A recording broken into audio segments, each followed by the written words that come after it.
ಈ ಹರಿಹರದಲ್ಲಿರ್ತಕ್ಕಂಥ ಪಂಚಮಸಾಲಿ ಸಮಾಜದ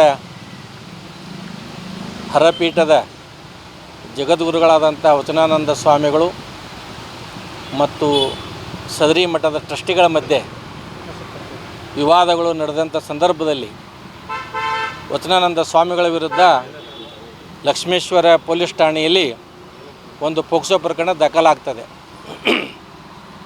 ಅದು ದಿನಾಂಕ 7/5/26 ಸದರಿ ಪ್ರಕರಣವನ್ನು ತನಿಖೆ ಮಾಡಲಿಕ್ಕೆ ಹರಿಹರ ಗ್ರಾಮಾಂತರ ಪೊಲೀಸ್ ಠಾಣೆಗೆ ವರ್ಗಾವಣೆಯಾಗಿ ಬರ್ತದೆ.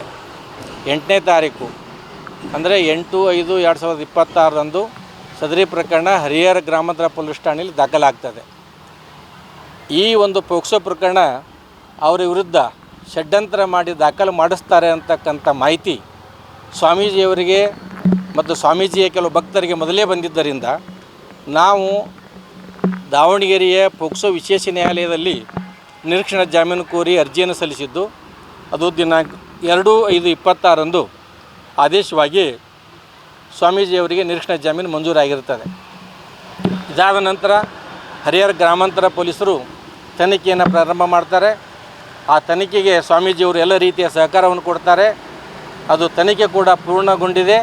ದಿನಾಂಕ 29ಕ್ಕೆ ತನಿಖೆ ಪೂರ್ಣಗೊಂಡು ಇತ್ತೀಚೆಗೆ ನ್ಯಾಯಾಲಯಕ್ಕೆ ದೋಷಾರೋಪಣಾ ಪಟ್ಟಿಯನ್ನು ಕೂಡ ಅವರು ಸಲ್ಲಿಸಿದ್ದಾರೆ. ಅಂದರೆ ಚಾರ್ಜ್ ಶೀಟನ್ನು ತನಿಖಾಧಿಕಾರಿಗಳು ಸಲ್ಲಿಸಿಕೊಂಡಿದ್ದಾರೆ.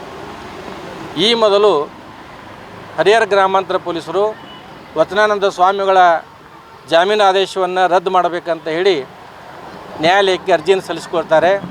ಅದಾದ ನಂತರ ಅಭಿಯೋಜನೆಯ ಪರವಾಗಿ ಪಬ್ಲಿಕ್ ಪ್ರಾಸಿಕ್ಯೂಟರ್ ಅಂತ ಸರ್ಕಾರಿ ಅಭಿಯೋಜಕರು ಕೂಡ ಮೊನ್ನೆ ನ್ಯಾಯಾಲಯದಲ್ಲಿ ಈ ವಚನಾನಂದ ಸ್ವಾಮಿಗಳಿಗೆ ಮಂಜೂರಾದಂಥ ಜಾಮೀನು ಆದೇಶವನ್ನು ರದ್ದುಪಡಿಸಬೇಕಂತ ಅರ್ಜಿ ಸಲ್ಲಿಸ್ತಾರೆ. ಆ ಎರಡೂ ಅರ್ಜಿಗಳಿಗೆ ನಾವು ಸ್ವಾಮೀಜಿಯರ ಪರವಾಗಿ ಸುದೀರ್ಘವಾದಂಥ ತಕರಾರನ್ನು ನಾವು ಸಲ್ಲಿಸಿಕೊಂಡಿದ್ದೆವು. ಆ ಒಂದು ಪ್ರಕರಣ ಈ ದಿವಸ ದಾವಣಗೆರೆಯ ವಿಶೇಷ ಪೋಕ್ಸೋ ನ್ಯಾಯಾಲಯದಲ್ಲಿ ವಿಚಾರಣೆ ನಡೀತು. ಈ ಒಂದು ತನಿಖಾಧಿಕಾರಿಗಳ ಪರವಾಗಿ ಅಭಿಯೋಜನೆಯ ಪರವಾಗಿ ಸ್ವಾಮೀಜಿಯವರ ಜಾಮೀನು ಆದೇಶವನ್ನು ರದ್ದು ಮಾಡಬೇಕಂತ ಹೇಳಿ ಸುದೀರ್ಘವಾದಂಥ ವಾದವನ್ನು ಮಂಡನೆ ಮಾಡಿದರು. ನಾವು ಕೂಡ ಸ್ವಾಮೀಜಿಯರ ಪರವಾಗಿ ಈ ಒಂದು ಸ್ವಾಮೀಜಿಯವರಿಗೆ ಮಂಜೂರು ಮಾಡಿದಂಥ ಜಾಮೀನು ಆದೇಶವನ್ನು ರದ್ದು ಮಾಡಲಿಕ್ಕೆ ಯಾವುದೇ ಸಮಂಜಸವಾದಂತಹ ಸಮರ್ಥವಾದಂತಹ ಬಲವಾದಂತಹ ಕಾರಣಗಳು ಇಲ್ಲ. ಆದ್ದರಿಂದ ತನಿಖಾಧಿಕಾರಿಗಳು ಸಲ್ಲಿಸಿದಂಥ ಅರ್ಜಿಯನ್ನು ಮತ್ತು ಅಭಿಯೋಜನೆ ಪರವಾಗಿ ಸಲ್ಲಿಸಿದಂಥ ಅರ್ಜಿಯನ್ನು ವಜಾ ಮಾಡಬೇಕಂತ ತಿಳ್ಕೊಂಡು ನಾವು ಕೂಡ ವಾದವನ್ನು ಇವತ್ತು ಮಾಡಿದ್ದೀವಿ. ಈ ಒಂದು ವಾದ ಮಾಡುವ ಸಂದರ್ಭದಲ್ಲಿ ದೂರು ಸಲ್ಲಿಸಿದವರು ಮತ್ತು ಏನು ಸಂತ್ರಸ್ತರು ಅಂತ ಹೇಳುವಂಥ ಮಕ್ಕಳು ಅವರು ಕೂಡ ನ್ಯಾಯಾಲಯದಲ್ಲಿ ಹಾಜರಾಗಿದ್ದರು. ಎಲ್ಲವನ್ನು ಮಾನ್ಯ ನ್ಯಾಯಾಲಯ ಇವತ್ತು ವಾದವನ್ನು ಆಲಿಸಿ ಈ ಒಂದು ಆದೇಶವನ್ನು ದಿನಾಂಕ 18/6/2026 ಕಾಯ್ದಿರಿಸಿದೆ. ಆ ದಿವಸ ಏನಾಗ್ತದೆ ನಾವು ನೀವೆಲ್ಲ ಕಾದು ನೋಡೋಣ.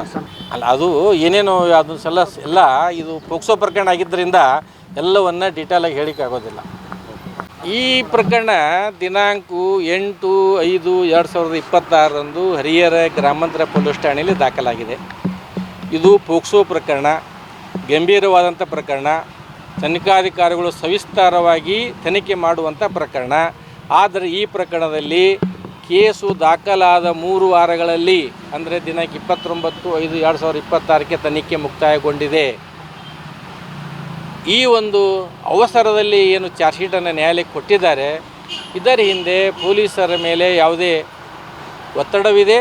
ಈ ಸ್ವಾಮೀಜಿಯವರನ್ನು ಏನಾದರೂ ಮಾಡಿ ಇದರಲ್ಲಿ ಹಾಕಬೇಕು ಅನ್ನುವಂಥ ದುರುದ್ದೇಶದಿಂದ ಅದನ್ನು ತರಾತುರಿಯಲ್ಲಿ ಚಾರ್ಜ್ ಶೀಟನ್ನು ನ್ಯಾಯಾಲಯಕ್ಕೆ ಸಲ್ಲಿಸಿದ್ದಾರೆ ಅಂತ ನನಗೆ ಕಂಡು ಬರ್ತದೆ. ಎಷ್ಟು ಪುಟಗಳ ಚಾರ್ಜ್ ಶೀಟ್ ಸಲ್ಲಿಸಿದ್ದಾರೆ? ಸುಮಾರು 100 ಪುಟಗಳಿಗಿಂತ ಜಾಸ್ತಿ ಇದೆ.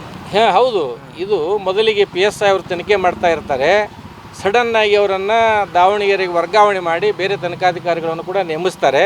ಇವೆಲ್ಲ ವಿಚಾರಗಳನ್ನು ಈ ಹಂತದಲ್ಲಿ ಈ ಪ್ರಕರಣ ನ್ಯಾಯಾಲಯದಲ್ಲಿ ಇರೋದರಿಂದ ಈ ಹಂತದಲ್ಲಿ ನಾವೆಲ್ಲವನ್ನು ಹೇಳಿಕ್ಕೆ ಆಗೋದಿಲ್ಲ. ವಿಚಾರಣೆ ಕಾಲಕ್ಕೆ ಅವುಗಳನ್ನು ನಾವು ಬಹಿರಂಗಪಡಿಸಬೇಕಾಗ್ತದೆ. ತರಾತುರಿಯಲ್ಲಿ ಭಾಳ ಅವಸರದಿಂದ ಚಾರ್ಜ್ ಶೀಟ್ ಕೊಟ್ಟಿದ್ದಾರೆ. ಅದು ಯಾಕೆ ಕೊಟ್ಟಿದ್ದಾರೆ ಅನ್ನೋದನ್ನು ಮುಂದೆ ವಿಚಾರ ಮಾಡೋಣ.